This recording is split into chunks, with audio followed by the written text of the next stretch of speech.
सास ससुर की खिदमत करना मेरा फ़र्ज़ नहीं। अगर सास ससुर की खिदमत करना आपका फ़र्ज़ नहीं है ना, तो फिर उनसे ये उम्मीद करना कि वो आपको अपनी बेटी का दर्जा दें, वो भी फिर आपका हक नहीं है। मैं यहाँ पे कहना चाहूँगा कि अगर सास ससुर की खिदमत करना आपका फ़र्ज़ नहीं है तो हस्बैंड का भी बिल्कुल फ़र्ज़ नहीं है कि आपके मैके में जो आपके वालिदैन हैं, आपके बहन भाई हैं, उनके साथ जो मेल मिलाप में जो पैसा खर्च करना है वो भी फिर मर्द की ज़िम्मेदारी नहीं होना चाहिए। उसके लिए आप डिपेंडेंट हैं, आप ये चाहते हैं कि मैं जाऊं तो कुछ लेके जाऊं, मैं उनकी बर्थडेज़ हैं या कोई पार्टी है किसी चीज़ के लिए सेलिब्रेशन करनी, फिर वो भी मर्द का फ़र्ज़ नहीं होना चाहिए। एग्जैक्टली देखें, ये गिव एंड टेक की बात है। एग्जैक्टली ये गिव एंड टेक की बात है। और जो खातीन ये कहती हैं, ठीक है, अगर देखा जाए वो जी इस्लाम के पॉइंट ऑफ वही बात आ गई हम लोग की जो स्टार्टिंग में अपने मतलब की बात उठा ली, ठीक है। तो अगर इस तरह की चीज़ें आ जाती है ना, तो मैं सिंपली एक चीज़ कहूँगी कि आप सबसे पहले हर चीज़ औरत मर्द के डिफरेंस को भी ख़त्म कर दें।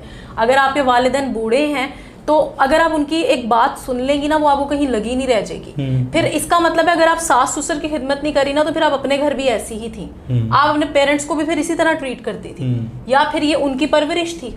ये आप अपनी पूरी फैमिली को, अपने पेरेंट्स को रिप्रेजेंट करते हैं अपने इन लॉज में आके कि आप क्या कर रही हैं, तो किस कल्चर से आई हैं, क्या वैल्यूज आपके पेरेंट्स ने बिल्कुल रुतबा आपको बेटी का चाहिए, लेकिन आपने सास ससुर का ख्याल नहीं करना। देखिए फिर बेटी तो जहाँ पे माँ के मुंह से हा निकल रही हो, भाई उसको कहीं दर्द हो रही है, रात को आधी रात को माँ हाय हाय कर रही है, एक बेटी तो नहीं सो सकती उससे, ना बेटे से सोया जाएगा। यहाँ बेटी क्या बेटा भी नहीं सोएगा, वो उससे 10 दफा जाके पूछेगा कि डॉक्टर पे चलो भाई, क्या मेरी माँ को मसला है, वो क्यों इस तरह दर्द में है। तो और अगर एक बहू सुकून से सो रही है और फिर वो वेरी नेक्स्ट डे उठ के ये डिमांड कर रही है जी उसे बेटी वाले प्रोटोकॉल्स नहीं मिलते, तो फिर ये उसका हक ही नहीं है। अगर खिदमत करना उसका हक नहीं है ना, तो फिर बेटी वाले प्रोटोकॉल्स भी डिमांड करना उसका कोई हक ही नहीं है। और ये आप हक छोड़ दें, ये आप खुद बता रहे हैं, अपनी पर्सनैलिटी को शो कर रहे हैं कि आप खुद क्या हैं।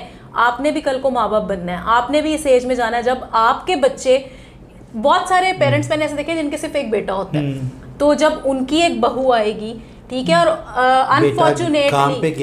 अनफॉर्चुनेटली उस बंदी के साथ जिसने ये लिखी है लाइन, या जो इस पे सपोर्ट करती हैं बंदियां, उनके साथ ऐसा हो कि जी उनका एक ही बेटा है और उनकी बहू भी है कि भाई अगर दर्द में है, सारी रात चीख रही है, ठीक है, मेरी जिम्मेदारी नहीं है, बेटा आएगा ले जाएगा, मैं क्यों लेके जाऊं। फिर शायद उन्हें ये चीज फील होगी और देखें ये वाकई मकाफाते अमल होते हैं। और अब वो दौर गए जब हम कहते थे आखिरत में जाके देखेंगे, अब यहाँ है दुनिया ही मकाफाते। तो सोच समझ के अपने मुंह से अल्फाज निकालें, सोच समझ के चीजें लिखें। और बहुत सारी फीमेल्स इसमें सॉरी टू से वायरल होने की वजह से, फेमस होने की वजह से इसका हिस्सा बन जाती हैं और बड़ा सपोर्ट करती हैं ये सारी चीजें। तो उनको ये नहीं पता कि वो वायरल गलत सेंस में हो, वायरल का वर्ड ही खैर एक गलत चीज है, वो फेमस गलत सेंस में हो रही है। एक नेगेटिविटी में अगर ऐसे है तो फिर और बहुत सारे तरीके हैं, वो भी अपना लें।